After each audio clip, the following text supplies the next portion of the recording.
Դուք էլ անգամ չեք հավատում, որ պատերազմ չի սկսի Ալիևը, նստած սպասում եք,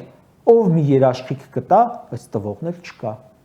Դուք էլ գիտեք, որ Ադրբեջանի այս պահանջներից որ մեկը չկատարես, ասելու է վերջ, դուրս եմ գալիս բանակցություններից, ոչ մի պայմանագիր, բայց սրանք էլ են,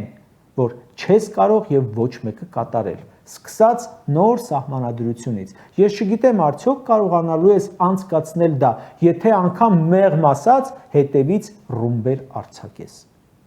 ԿՊ ժողովրդին շանտաժ է անում, ասելով, եթե չեք ուզում խաղաղություն, ուրեմն ուզում եք պատերազմ։ Չի կարող խելքը գլխին մարդը ուզենա պատերազմ,